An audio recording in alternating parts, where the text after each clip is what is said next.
Trulli going to get ahead of Michael Schumacher. One more corner, plant the gas, dive for the line. Are you going to get pole at Monaco? You've taken it, Jarno. Rock and roll down to the Renault garage. What a place to get the first pole of your career. Thumbs up for Jarno Trulli. His Renault leads the field in Monte Carlo. A massive contrast, though, for Jenson Button. Last year he couldn't race after crashing at 170 miles an hour exiting the tunnel. This afternoon, he's on the front row.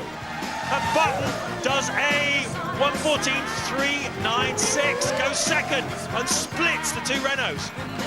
An Englishman hasn't won round here since Graham Hill way back in 1969. Maybe, just maybe, it'll be Jenson Button's day at the Monaco Grand Prix.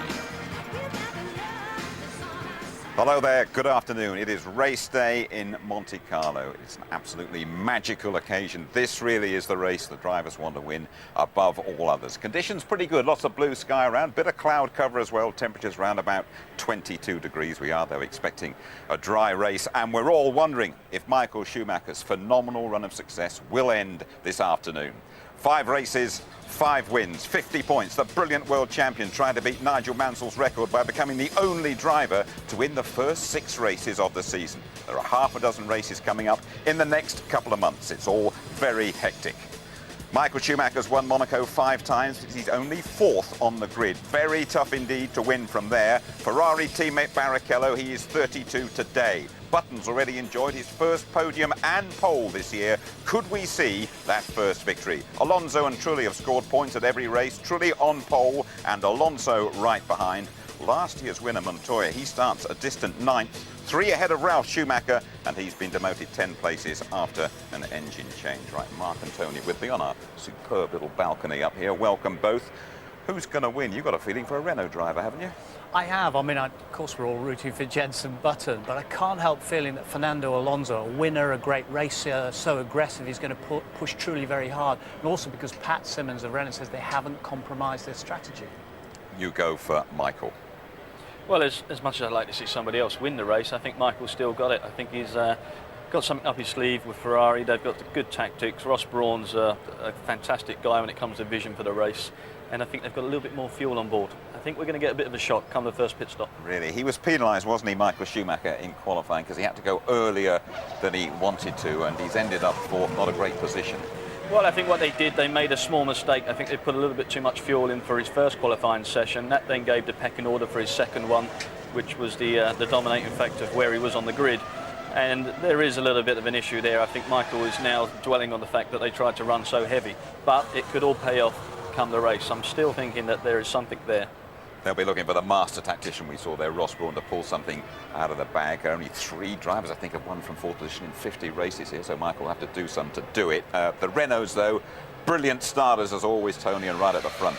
Well, 2 rocket ships, so they are, but Bob Bell, the technical director, who was the deputy to Mike Gascoigne, great continuity in the team and great work on this very nimble chassis, which is kind to its tyres. Jarno Trulli working very hard, the perfectionist he is in qualifying, working with Alan Permain, his engineer. And they come up with this setup where he can put the car exactly where he wants it, deliver all the power the way they want. And Alonso as well following him through with tremendous extra power they found from this Renault engine. And it really is a very good Michelin track as well. So they're on super soft tyres, maximum downforce. But the precision and the speed which they've used, the engine doesn't count for everything here. So it's not the most powerful engine in the business, but they've used the car well. Top 3 all on Michelins. I'm going to go for Jenson Button, if you two aren't. But he's caught in that Renault sandwich, isn't he, in the 170 mile an hour dash to Sandervot. Yeah, definitely. I mean, but, you know, Jenson is driving outstandingly at the moment. The car is working very, very well. Sato's up there at the front in the grid with him. But, you know, watch the guy inside the cockpit. You see he's very smooth, he has got the precision, and he's got the rhythm, and that's what's needed for a circuit like Monte Carlo. But I'm just not quite sure whether the distance is there for this car yet to do the job. I don't think it quite is there. OK, Mark, thank you very much indeed. Let's have a word with some of the drivers, starting with the pole sitter, basking in reflective glory, Jarno Trulli. Brilliant lap, Jarno. Very good. You've got a really good chance of winning this race. Yeah, anyone has got a good chance to win a race. Absolutely, being in pole give me a bit more chance than anyone else. I'm very happy, pleased, because I did an extremely good lap, faultless. right on the limit. Took a lot of risks, but it was worth to do it. Compared to the Renaults, I think we're pretty close. We've been doing quite a few long runs, and we're pretty strong compared to them. But the Ferraris, as always, are awesomely quick. So I wouldn't count them out in the race. But we'll have to see what strategy they've got. The car is very constant, no problems at all, easy to drive. So we are, I think, quite strong into the race. Monaco is a long race. It's not optimum where we start from. We're not very happy on that one, but what can you do? I mean, we will still do the race and try our best.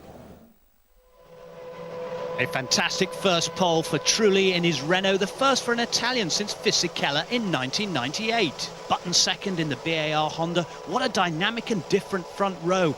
And third, Fernando Alonso in the other Renault. But Renault and barred Michael Schumacher's Ferrari trapped. There have only been 3 winners from fourth in 50 years. Fifth, Raikkonen's McLaren, delighted at being near the front. Sixth, Barrichello's Ferrari, the worst in 13 races. Seventh, Sato's BAR, he hit the curbs and lost time. Eighth, Coulthard's McLaren, too conservative, he said. And ninth, Montoya, lost time in the last corner. 10th, Fisichella reached Sauber's top 10 target. 11th, Webber in the Jaguar, great recovery from a difficult weekend. And 12th, Ralf Schumacher, 2nd to 12th, penalised for an engine change. 13th, Panis. 14th, Klein, the Monaco rookie, held his nerve. 15th, D'Amata. 16th, Massa Sauber lost grip. 17th, Heidfeld in the Jordan.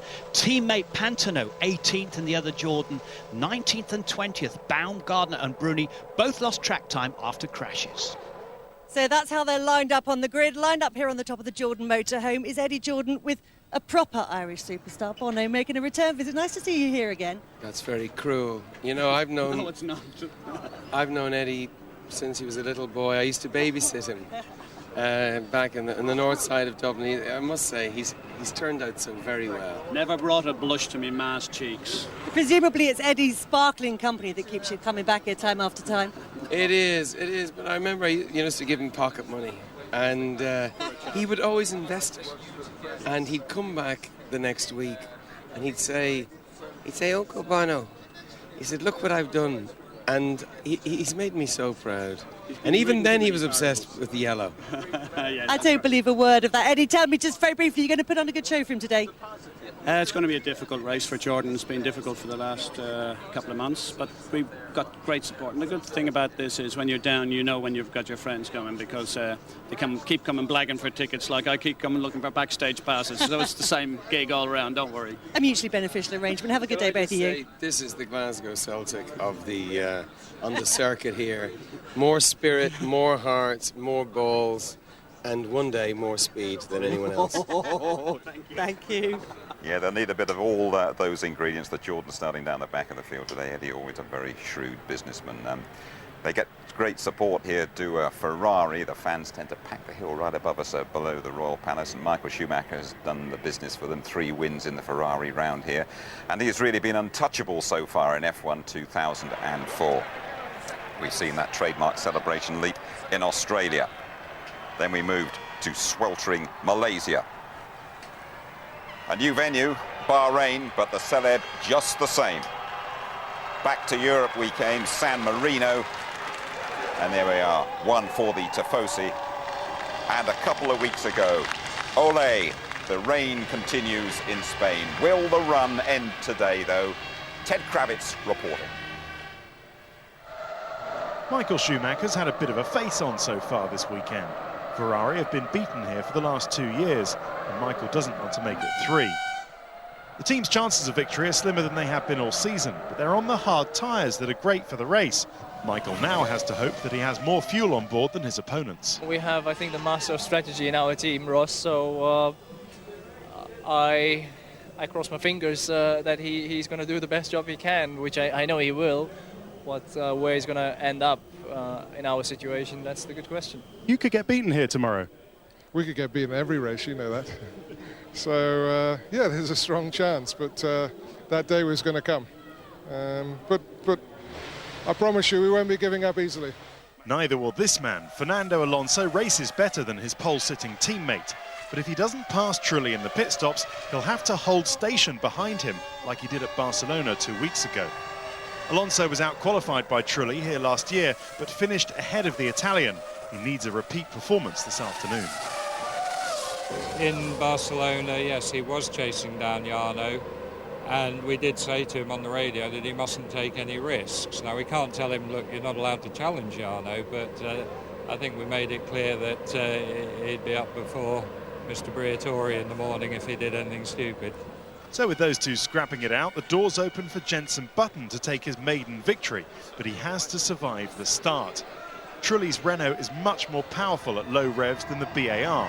At the last race, Trulli got away at the same time as Sato, but propelled himself into first place by turn 1. Jenson's best chance then is to do a rude Schumacher-style chop across the track, just like Coulthard did here to Montoya 2 years ago. We would hope that we're running as long or probably slightly longer than the Renaults. We feel we've got quite good race pace here. The only problem for us tomorrow is we are straight up against the current best starters on the grid. So it's just to hold our place, I think, will be quite good. I was pretty chuffed to be in front of the Ferraris, but to have a Renault in front and a Renault behind is pretty tough because they're very good at the start. So we've got to watch out for Fernando. Watch out for Fernando. Will we see a Button chop, as has been suggested? Well, he's got to try and do something off the lines, definitely. The problem if he does do that, Jim, he may actually put himself in jeopardy come that first turn because he's going to be on the outside. But he needs to get off the line, but against the Renaults, it's going to be a tough one. We're all wondering how much fuel the Ferrari of Michael Schumacher has on board. What's your best guess about their strategy here this afternoon? We have a strong feeling, as Mark suggested, that they have got a bit more fuel on because they tried the super soft Bridgestone tyres and they didn't really work for them, and they've gone on the slightly harder versions, which suggests they're going for a longer stint, because that's a classic Schumacher case. Ross will have all his spotters out looking for the gaps in the traffic. Michael may well have to sit out that first stint behind traffic, then go in, or stay out for those 2 laps, get the hammer down, and perhaps he can do it. That's the only way he can do it, barring accidents. OK, but Jenson Button is trying to become the first Englishman to win here in some 35 years. The Brits have done OK, though. David Coulthard's won here twice in recent years, and 2 of his old rivals have also made their mark as well. Johnny Herbert, 96, he still lives here in the Principality. He made it to the podium in the Sauber alongside surprise winner Olivier Panis. And Eddie Irvine, he followed Michael Schumacher home. That was for a Ferrari Maximum back in 1999. Eddie and Johnny certainly have the knowledge. Over 300 Grand Prix under their belts. Herbert finished at Jaguar after 11 seasons at the top. Irvine, he was championship runner-up to Häkkinen 5 years ago. And here they both are, on board with Louise. Yeah, 2 men who definitely know a bit about Formula One. They were Jaguar teammates in 2000. I have to say... Unlucky me. That was a record year. I've missed having you around, but have you missed each other? Oh, I don't miss anyone. I pick my life. I have to make my life self-sufficient. You can never rely on anyone. But Johnny was, it was a pleasure. It was a pleasure. Yeah, I'm the quiet one. Take your glasses off and look me in the eye when you say that. You were both teammates to Michael Schumacher as well at various times in your career.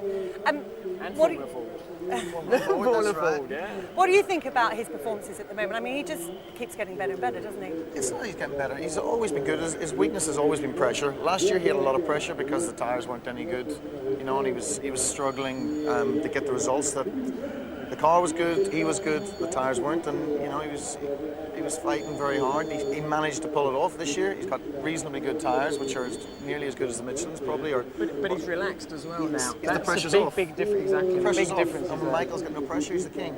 Well, he's been the man making the international headlines, but home in the UK, Jenson's been the boy that we've all been watching. It's a revelation this year. How they've come up with a car this good is quite incredible. Either they've done an amazing job, or Williams and McLaren are just how they have come up with such bad cars in comparison to Bar with the money and the people that they've got is beyond belief. How much do you think it's the car, Johnny, and how much do you think it's Jenson? Well, I think obviously the car, they've made big strides in that. I think the engine as well, Honda have done a good job in that. But I think it's the experience that he's seen from, and I would really say from guys like us that he's obviously looked up to and he's learned a lot from that. What do you think about the sport generally, the way it's been going? No one talks about it. It totally doesn't exist in America, Formula One. It's amazing. Because over in Europe, people talk about the Grand Prix, and so it's a part of the culture. But they're never going to get it over there the way it is. They're never. Because No. Who's going to get up at 9 so o'clock boring to watch it? What would you do to make it better? Well, I think qualifying is a disaster. You've got to make it more of a, like it used to be, which always used to be, let's say, well, Senna used to go out with 2 minutes to go, a minute and a half and bang, and it was great, fantastic. That's what we want again. Maybe he crashed, or maybe he hit traffic, or maybe there's a yellow flag. All these things have been taken out now, where it's done. Oh, that's good. Done. All it is a guy against the watch. Before, it was a guy against traffic, a guy against oil, temperature of the track. There was all these other things thrown in that we, you know, it would come to a crescendo right at the very end, the last 2 minutes. The grid would just go. Exactly what it needs. It was all totally different. And this is, I never even bothered getting no, to bed this morning. I don't bother. In fact, it upset me this morning because it was like, you know, it went on for so damn long, and I was trying to sleep. Final question: predictions for race win? Well, I think I still have to go with Michael because I really do think that they do have enough fuel on it, and I think he would do his normal thing. He'll probably, hopefully, anyway, we'll see tomorrow. He might have those 4 or 5 laps, extra laps, that he would just bang his qualifying laps in, and he will come out in front, and once again he'll be gone. You've always cheered for him. Yeah, I hope Michael wins it in a way because it'll be exciting for him to overtake these 3 cars in front or whatever. But I can see Jensen. I have a good feeling about Jensen here. You know, I think the Michelin's are the stronger tyre for sure around this track. We have to see the performance of the Renault. If I was going to bet on someone other than Michael, I think Jensen. Yeah, well, the Renaults have been good, but the Renaults haven't produced anything in the race yet. Truly's doesn't race as good as he qualifies. Normally not, exactly. Exactly. So. Well, if you're awake, enjoy the race. What time is it? It's actually 35 minutes to go to the start of the race. A little touch of all yesterday's there, I guess, isn't it? But qualifying is going to change, we think, anyway. We hope it's going to change, but I do agree with the boys there, because if you gave them more sets of tyres and you didn't have a limit like we had before of just 12 laps in qualifying, then people would be encouraged to go out. The problem was they were staying in until the track got quicker and only coming out in the last 20 minutes. Mark II ex-F1 jocks there. Does not driving here in Monaco really hurt? It does hurt. I mean, you know, Johnny and Eddie, I've driven against them all my life as well, and we all enjoyed coming here. It's a great place. You get a great reward, but also pays you back when you go wrong. But they're quite right. They're on the button with their assumption of what F1's all about. We do need to make some changes. Monaco, this place is absolutely transformed this weekend. You know, a lot of the locals can't stand it and simply head for the hills. It's home, though, to the likes of David Coulthard and Jenson Button, and the pace of life suits them just fine. Oh, the good life, full of fun, seems to be the ideal.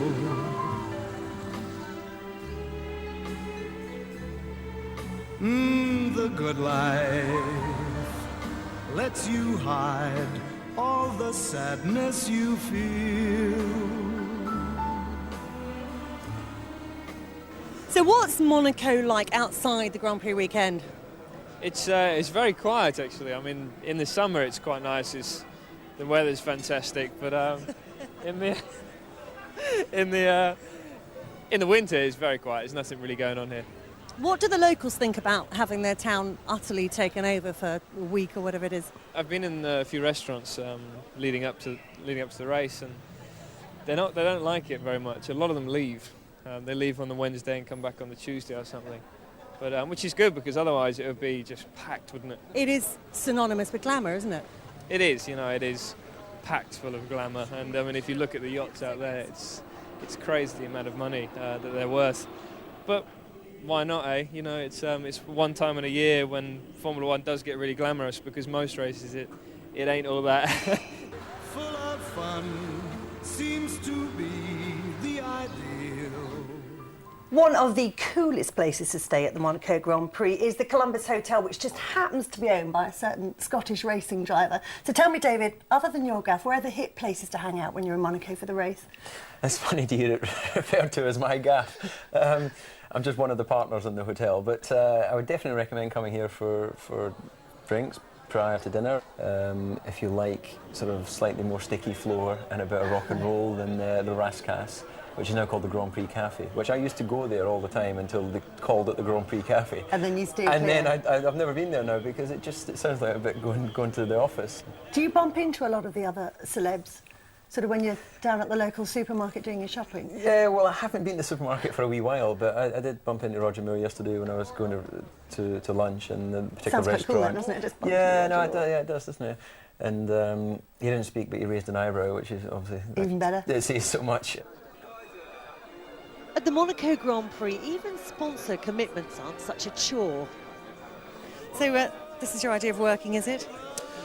Well, actually, when I first came to this event many years ago, then it was a little bit work, and I didn't know anyone. But now I know most of the people here, and it's fun to get out of Monaco for the night. You don't really like sort of big functions and lots of people there, do you? Kind of shy person. I don't know, it's much nicer to be home than do work. You would rather be at the home than doing work anyhow. It said smart casual on the invitation. You obviously went for the sort of casual part of the dress code. I'm always casual because I don't really have a proper dress. Some folks do like to get out their glad rags though, and this year even the cars are wearing diamonds. Jagger have pulled out all the stops, but you want to be looking your best when Hollywood's heavy hitters like the Ocean's 12 cast are popping in to say hello. George, welcome to Monaco. What are your first impressions of the place? It's great. Well, we were staying up at the villa right above it, so we got to listen to the sound of those cars. Is amazing. I hear you had a bit of a party up there last night. Was it a good bash? It was a good bash. You know, we quit pretty early. I was a little surprised how early they quit around here. No, it was fun. We had a great time. What do you think of this place? It's pretty great. Yeah, I mean, it's kind of an interesting way to see it with this kind of cocoon of us all traveling around in a group. Yeah, it's beautiful. Brad, I know you're down here to promote the film. Are you having a good time so far? We're having a great time. It's a great excuse to get down here and see the race. So. You're certainly causing a bit of a stir. I don't know. You know, we don't want to be in the way. Where are you going to watch the race from? Are you doing the whole Monaco experience? What they got planned for us, but they're going to stick us in some spot. You just going where you're told, following there? That's me today. Do you like the cars, or is it all just so much noise to you? No, we like the cars. That's why we're here. Yeah. I see you having a chat with Mark. Were you sort of asking him a few questions, getting him a few pointers on what's going to be happening over the weekend? No, just wishing him the best. Yeah. Ah, it's a good life.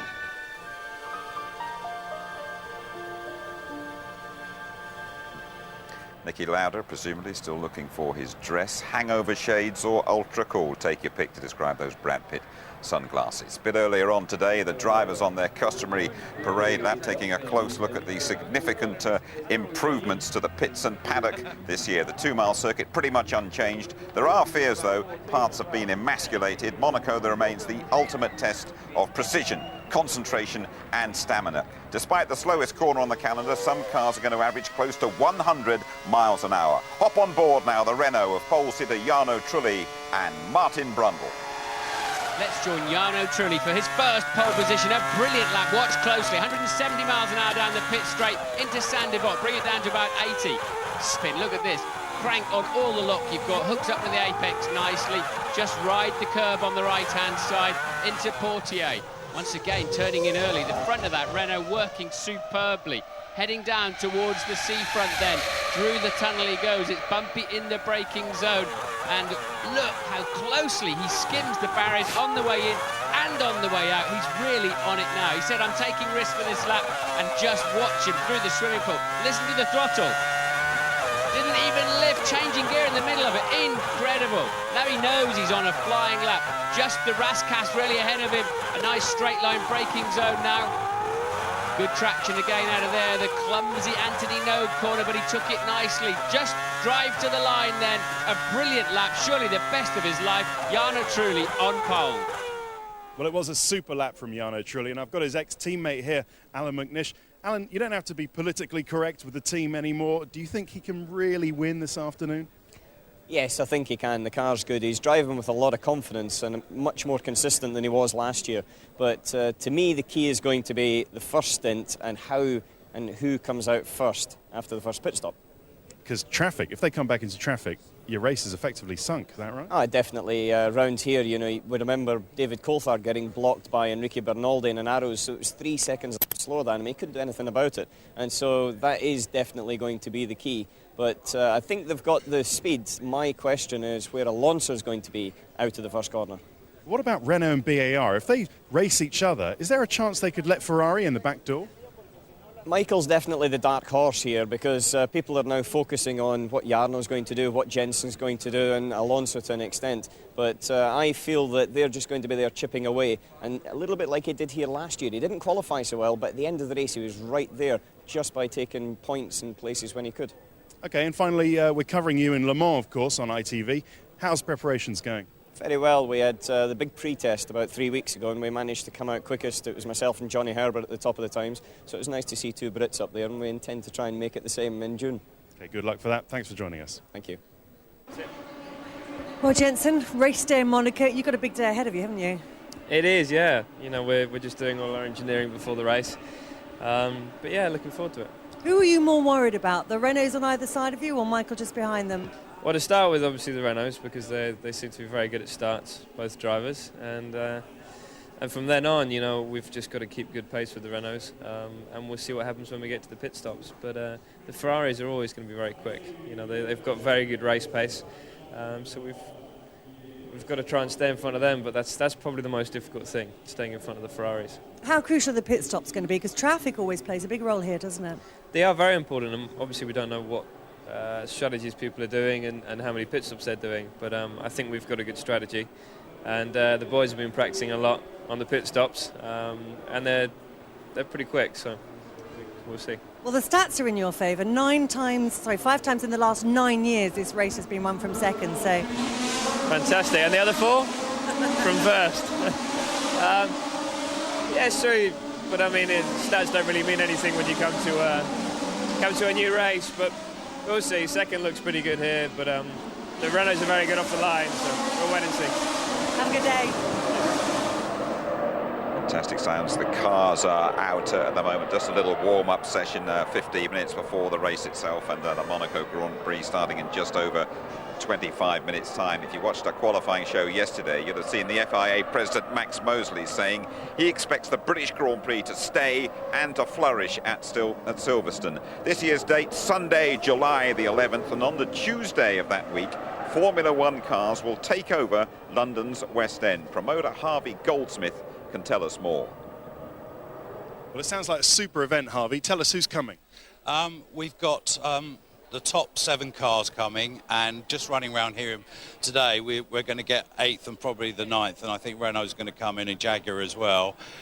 We've got all the major cars and the drivers. We're closing up Regent Street.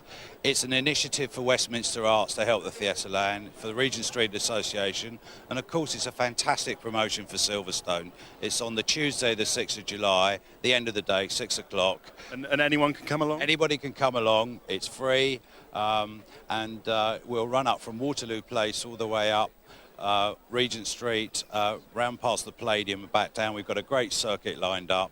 Everybody's really excited about it, and it's a first for London, and I'm really thrilled about it. That's brilliant. Let's hope the drivers don't have to pay the congestion charge, eh? Well, hopefully not, and hopefully, of course, they'll stick to the 30-mile-an-hour speed limit, but we'll see how it goes. OK, thanks very much for joining us, Harvey. Thank you indeed.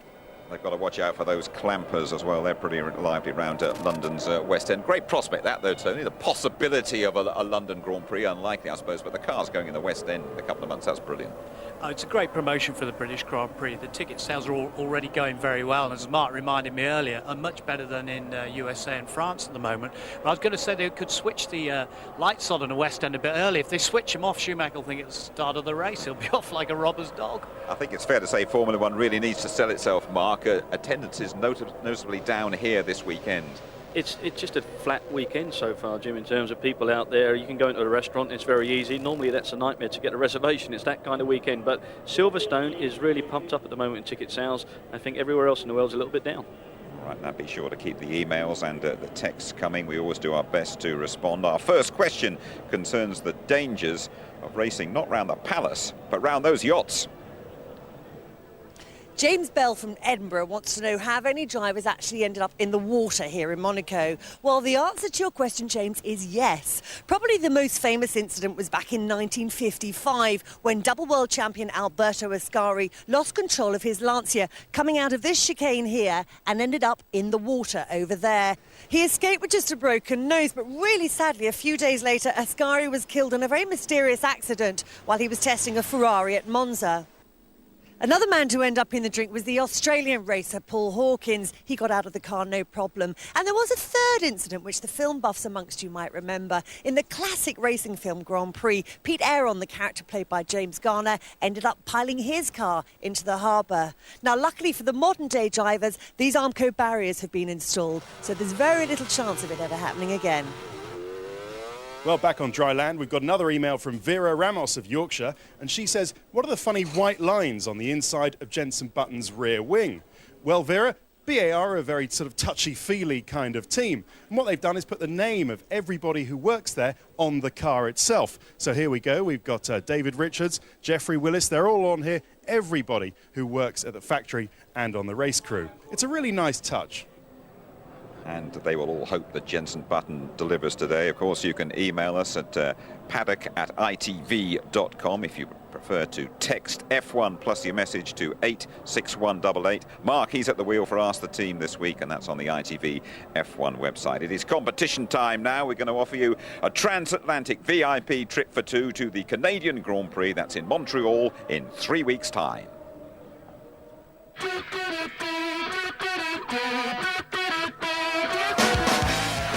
It's a great prize, and it's thanks to the TV Travel Shop. 2 return flights to Montreal, tickets to qualifying and the race, and we'll put you up in one of the town's top hotels, popular with the drivers. Here's the easy question then. Who is the Montreal circuit named after? A. Juan Manuel Fangio, B. Gilles Villeneuve, or C. Michael Schumacher? And here's the number you need to call, but do hurry up because the lines close at midnight tonight. 09016 56 20 56, or text on your mobile F1A, F1B or F1C to 84188. Check out the ITV website for all the details, and fingers crossed we'll see you in Montreal. Meantime, here on the Côte d'Azur, Monte Carlo prepares for the loudest couple of hours of the year. Mind you, they'll be shouting from the rooftops later this week if a football match goes their way on Wednesday night. It's Monaco against Porto. The winners will be champions of Europe.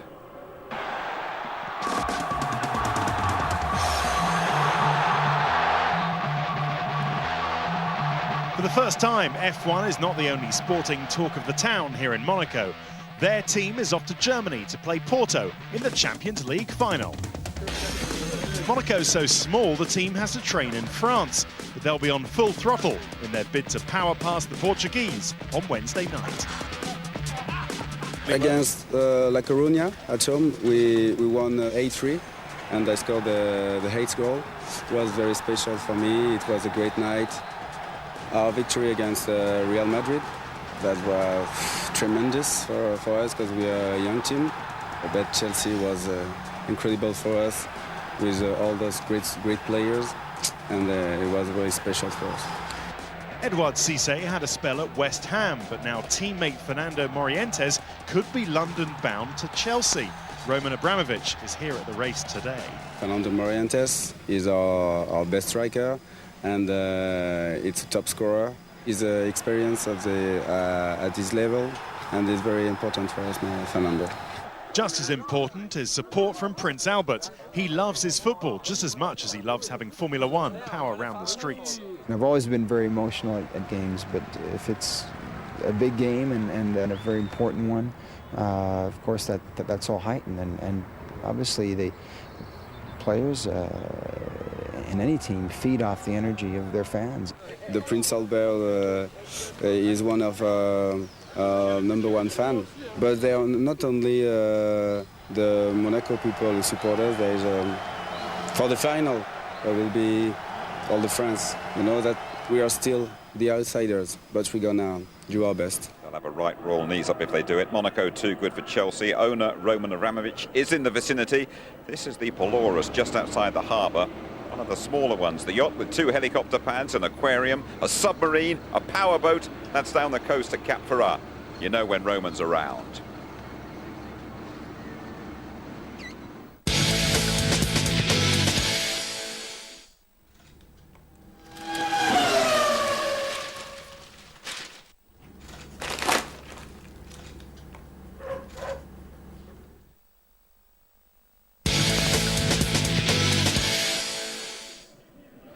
And you're back with us in Monte Carlo. For many, this is the best racing day of the year, the Grand Prix through the tight, twisting streets, and that 170-mile-an-hour tunnel is approaching fast. Martin Brundle followed Michael Schumacher home here 10 years ago. Martin down among the scrum down there, and Martin, I guess you dismiss your old rival's chances at your peril. Yeah, Jim, thanks very much. Look at these trophies standing up here. They're just about the only thing that's lonely on this grid. The first three there, and this little patch will be the most important in the world of motorsport today. Tomorrow morning it'll be a regular pavement. People will be going to work here. That's the fascination of Monaco. I want to try and go and nail an interview with Jarno Trulli if I can. He's at the front of the grid, and you can see him down there. We just saw his lap a little earlier on, didn't we? There was just something quite amazing. And I'd like to get a quick word from him if we get half a chance. They're going to have to really fight our way in here. Okay, sorry. Jarno, quick word for ITV? Right, we'll go. He's going to go off to do what he needs to do. So we'll try and catch him on the way back. Unfortunate timing there. I wonder if Jensen is also around. Here we go. We've got to find out. Jensen. You nervous? Not that nervous. Excited, yes. Yeah, I would be seriously nervous. Now, look, these Renaults are a bit quick starting over here, but normally this side of the grid's better away, isn't it? Yeah, well, if it is, I think we should slot into place quite nicely because the Renaults do seem to be better off the line. But if it's better here, I should be able to slot into the second quite nicely, which I'd be pretty happy with. Now, there's no way Michael Schumacher should win this race today. You guys cannot let him win this race. You've got the tyres, you've got the speed, you've got the confidence. Their race pace is just staggering this week. They've been able to get 4 or 5 very, very quick laps together in their practice runs, so they're going to be there. It'll be exciting, though. You don't have to work for it. All right, good luck. And are you going to have to try and cut Alonso off right from the word go? I might. Yeah, OK, we'll look forward to seeing that. Now, Bernie was on the grid with some quite interesting people. I have no idea where he is. Who on earth are all these people? It's incredible. Where do they come from? How do they get a pass onto the grid? Excuse me. Hello. How are you? Fine. Good. Who are you? Nobody. OK. That was good then, you see. That proved my point, doesn't it? I don't think that was nobody, actually. I've got a sneaky feeling. Now, where is Bernie? He's not always that easy to see, is he? He's quite a little fella. And, here's a top man. Mick Doohan. Mick, 5 times world motorcycle champion. Who's going to win the race today? I'm not sure. The Renaults are looking really strong, but I don't know. Honestly, I could try and lie about the whole situation, but I've got no idea. But if anyone's going to beat a Ferrari this year, I think this is one of the best places to try and do it, for sure. That's for sure. Do you really care who's going to win it? Because it's just going to be a great race, I think. Yeah, no, I'm going to head back and sit with these guys over here and watch the race and just enjoy it like everybody else. So see you later. Cheers.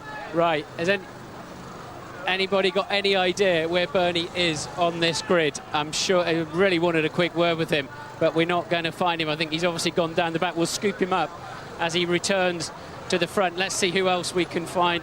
Excuse me, who are you? We're wondering who's on the grid today. I'm from Germany, but I'm living here in Monte Carlo. I'm a best friend of Mr. Michel Ferry. Yeah. And so that's why I'm on the grill here. Mr. Ferry, as you know, is the race director. OK, so we're all wanting, because we all want passes for next year's Grand Prix, so we can get a few more on. Right, I'm hearing that we are down. Hi, Mohammed. We're hearing that Bernie is heading towards us. He is near DC's car, down the bottom of the field there. Hi, Simone. How are you doing? How are you? Yeah, I'm looking. He's back there. There we go. Now we're going to have to find Bernie, how are we doing? Surely these Muppets are not going to let Michael win. Who's going to let Michael win?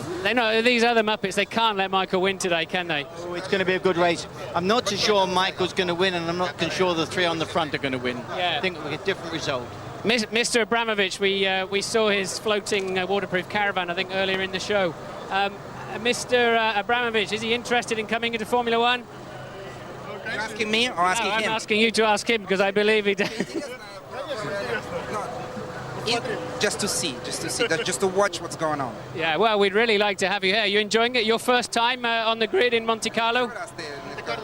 Yeah, the first in Monte Carlo. Okay, well, have a great day. We'd like to see you in Formula One. Okay, and it's yeah, well done getting him a pass, Bernie. And back to Jim then. Thanks very much indeed, Martin. One or two of those Formula One bosses would be on all fours crawling to Mr. Avramovich to try and get him into Formula One, I would think. Let's get final thoughts from you, first of all, Tony. A very tough racing prospect. Manual gear changes, 3,800 they estimate for the entire lap. Different steering, tyres, fuel. Strategy is absolutely vital. Okay, Jenson Button, can he do it, Mark? I know you've got a feeling for Mr. Schumacher, but can he do it, this fella Jenson? Yeah, I would like to see Jenson do it. I think all of England would like to see Jenson do it, but I think there's still a little bit of way to go yet. But Michael, just watch him. There's still things to be done in this race. I'm going to sit back and watch it as well. I'm really excited. Baumgartner with the Minardis who've had a pretty tough time will be starting down the back, and Monte Carlo or bust really this for Michael Schumacher. 5 wins out of 5 so far this season, but Michael Schumacher will be starting 4th, and only 3 drivers have won from there since 1950. If you're joining us for the first time, by the way, you are very welcome. Watch the Renaults, truly the pole sitter, and this fellow Alonso. They are Formula One's fastest starters. Above all, though, keep your eyes on Jenson Button. Jenson Button on the front row in the BAR. Bruni is way down the back in the Minardi, and Button in shape for his first victory. A chance to join the greats like Senna, Graham Hill, Moss, Stewart, Fangio and Niki Lauda. All of them winners of the unique Monte Carlo Grand Prix.